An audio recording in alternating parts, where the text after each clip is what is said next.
sahabat Muslim, Allah mengutus Nabi Musa kepada Fir'aun untuk menyadarkan sang penguasa Mesir itu karena menganggap dirinya sebagai Tuhan. Allah Subhanahu wa Ta'ala juga memerintahkan Nabi Musa untuk menyelamatkan kaumnya dari kekafiran, sebab kesombongan dan kekejaman Raja Firaun saat itu membuat masyarakat Mesir takut dan tunduk kepadanya. Dalam kerajaan Fir'aun, ia pernah memiliki seorang wazir, yakni penasihat atau menteri berkedudukan tinggi yang juga penanggung jawab proyek pembangunan di Fir'aun, yang hidup sezaman dengan Nabi Musa alaihissalam. Sebagaimana dijelaskan para mufasir, menteri Firaun itu dipanggil Haman. Ia adalah seorang kepala urusan istana yang menangani semua urusan Firaun.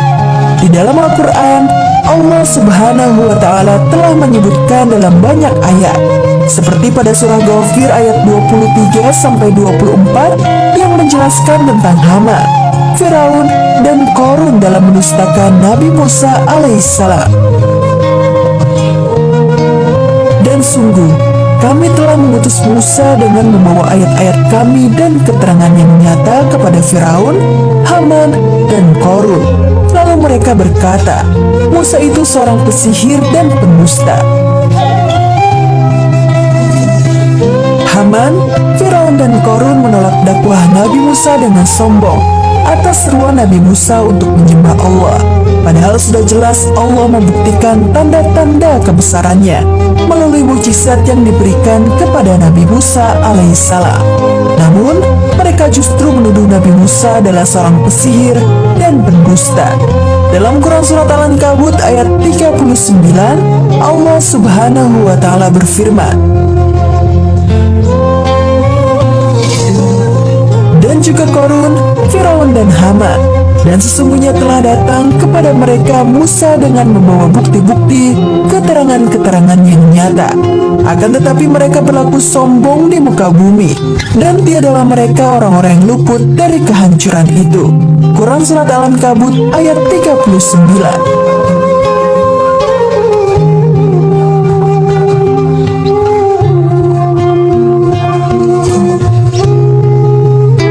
Besar Haman adalah membantu Firaun. Dia menjadi mitra Firaun dalam membangun ide dan membantu menjalankannya. Haman melaksanakan keinginan Firaun yang menentang kebenaran tauhid.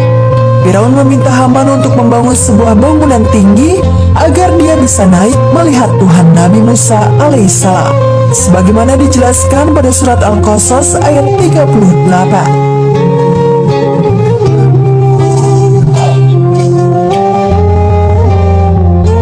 Dan Firaun berkata, wahai para pembesar kaumku, aku tidak mengetahui ada Tuhan bagimu selain aku. Maka bakarlah tanah liat untukku, wahai Haman, untuk membuat batu bata. Kemudian buatkanlah bangunan yang tinggi untukku, agar aku dapat naik melihat Tuhan yang Musa. Dan aku yakin bahwa dia termasuk pendusta. Quran Surat Al-Qasas ayat 38. Haman sebenarnya mengetahui bahwa mustahil membangun menara seperti yang diinginkan Firaun. Bahkan meski peradaban Mesir kala itu terbilang maju, namun untuk membangun menara hingga ke pintu langit merupakan perkara ajaib yang tak mampu dilakukan. Kendati demikian, ia mengiyakan perintah Firaun agar sang raja tak murka kepadanya. Allah Subhanahu wa Ta'ala berfirman, dan Firaun berkata, wahai Haman, buatkanlah untukku sebuah bangunan yang tinggi agar aku sampai ke pintu-pintu, yaitu pintu-pintu langit, agar aku dapat melihat Tuhan yang Musa. Tetapi aku tetap memandangnya seorang pendusta. Dan demikianlah dijadikan terasa indah bagi Firaun perbuatan buruknya itu, dan dia tertutup dari jalan yang benar, dan tipu daya Firaun itu tidak lain hanyalah membawa kerugian. Quran Surat Ghafir ayat 36-37.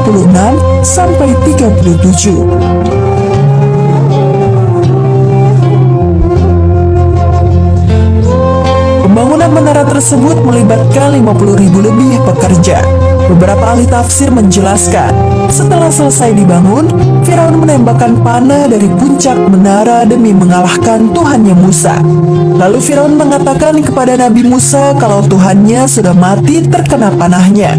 Firaun bahkan menunjukkan anak panahnya yang telah berlumuran darah. Bahkan, Firaun sengaja mencelupkan anak panah itu ke dalam darah guna menipu Nabi Musa alaihissalam. Tidak hanya membantu membangun menara, Haman pun terus menasihati Firaun agar menolak misi keagamaan Nabi Musa alaihissalam. Dia bahkan meyakinkan Firaun kalau rajanya tersebut merupakan satu-satunya Tuhan di dunia. Mendapat dukungan dan pengakuan Haman, Firaun semakin membabi buta. Dirinya lalu membuat pengumuman agar setiap orang untuk menyembahnya. Dan jika tidak mau menyembahnya, mereka akan mendapatkan hukuman mati. Demi menjaga eksistensi Firaun sebagai Tuhan, Haman kembali mengusulkan kepada Firaun agar menodai wanita dan membunuh pria yang mengikuti ajaran Musa. Dan saat itu, Bani Israel pun merasa terteror. Semakin hari Bani Israel tidak kuat menahan siksaan Firaun. Mereka kemudian menemui Nabi Musa dan berkata, "Kami memang sudah menderita sebelum Anda datang, namun kami tetap menderita setelah Anda datang." Nabi Musa menjawab, "Mudah-mudahan Allah membinasakan musuhmu dan menjadikan kamu khalifah di buminya, maka Allah akan melihat perbuatanmu." Hingga akhirnya hari itu datang. Allah menyelamatkan Bani Israel dan membinasakan Firaun, Haman, beserta para tentaranya. Allah menenggelamkan mereka di Laut Merah saat mengejar Nabi Musa alaihissalam. Dalam surah Al-Qasas ayat 6, Allah subhanahu wa ta'ala berfirman, "Dan akan kami teguhkan kedudukan mereka di muka bumi, dan akan kami perlihatkan kepada Firaun dan Haman bersama tentaranya apa yang mereka selalu khawatirkan." Menurut ahli tafsir, yang dimaksud dengan kekhawatiran Firaun dan Haman itu yaitu hancurnya kerajaan karena Bani Israel.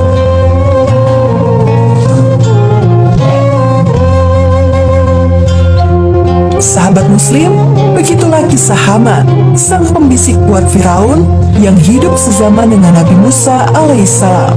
Perannya yang sangat berpengaruh di pemerintahan Firaun saat itu menjadikan ia adalah salah satu pilar penting dalam kerajaan Firaun. Dia tampil sebagai tokoh antagonis kedua setelah Firaun karena ia mendukung Firaun melakukan tipu daya kepada Nabi Musa dan kaumnya. Wallahu a'lam bishawab. Sekian video kali ini. Wassalamualaikum warahmatullahi wabarakatuh.